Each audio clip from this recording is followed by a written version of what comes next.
In 1979, Apocalypse Now came out. So it's time to smell napalm in the morning as we look into this movie. So let's get into it.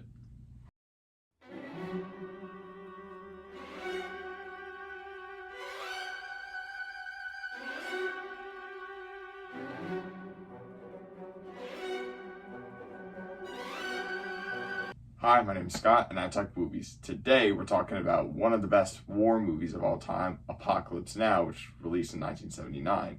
Before I get into this video, I want to state that I'm saying my thoughts on the original 1979 theatrical version and not the Redux or the final cut. So, my thoughts on this video are for the very original cut of Apocalypse Now. Apocalypse Now is set during the Vietnam War and follows Captain Willard, played by Martin Sheen, being assigned by the government to find and kill Colonel Kurtz, played by Marlon Brando. Kurtz has an assassination ordered on him because he is a corrupt U.S. colonel who has gone insane and developed his own tribe in the jungles of Vietnam.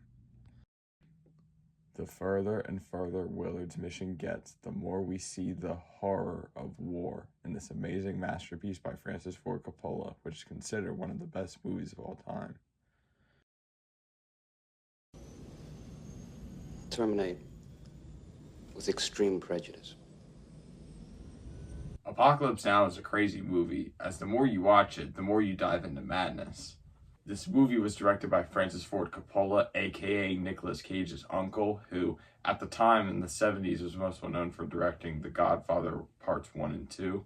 And this movie is highly known for having an extremely troubled production and a huge nightmare to make. From extreme budget issues to Martin Sheen having a heart attack and almost dying. And according to Coppola, the making of the movie was, quote, war within a war. This movie is based off an 1899 novel called Heart of Darkness, which is about European imperialism. And while the book and movie have different plots, the factors from the book come to the movie of psychological feelings during historical events. As troubled as this movie was to make, it was really worth it, as it went on to make $150 million in the box office and was a huge critically acclaimed movie.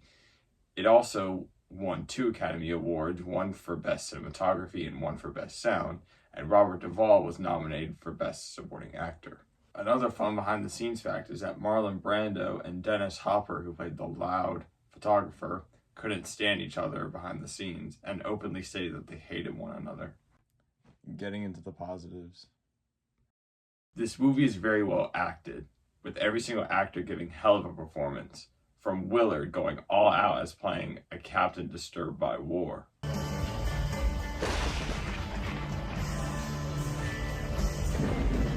Colonel Kurtz is an outstanding performance by Marlon Brando, showing the dark side of war.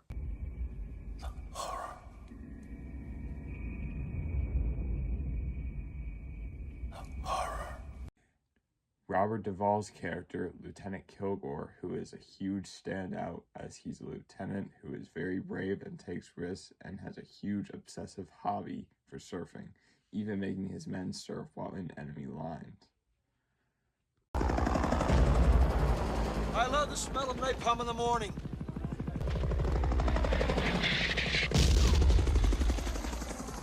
Someday this war's gonna end.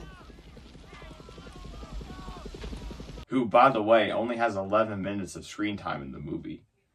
Robert Duvall sadly passed away last month, so rest in peace, Robert Duvall. You also have Dennis Hopper, as mentioned, for playing a very weird photographer. This is dialectics. It's very simple dialectics, 1 through 9, no maybes, no suppose. And a lot of people forget that other big-time actors like Harrison Ford and Lawrence Fishburne were in this movie. Something else I love about this movie is how ambiguous it is and how much it leaves stuff in the air. Like, what was disturbing Willard and what made Colonel Kurtz snap and go crazy? A lot of fan theories say that this movie is the dark version of The Sound of Music, which I can kind of see. I also love the Ride of the Valkyries scene in which we see the soldiers go past enemy lines as the famous score plays.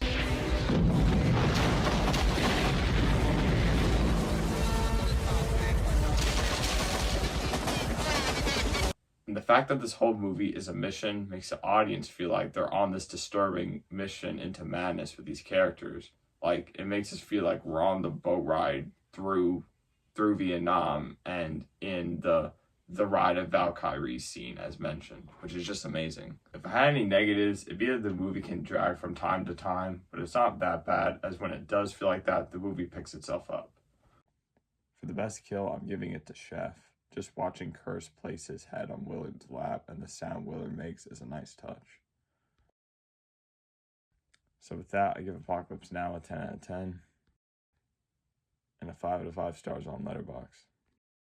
Apocalypse Now is a masterpiece and probably my favorite war movie.